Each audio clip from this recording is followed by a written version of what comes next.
Bosannya asyik main game telefon je. Ada benda lain ke nak buat hari ni? Aiman, dulu Atuk tak perlukan telefon pun untuk rasa seronok. Kenapa pula Atuk? Sebab kami main permainan tradisional.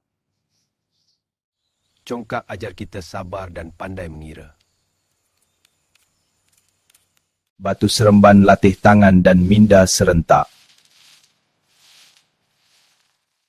Gasing pula ajar kita fokus dan kawal diri.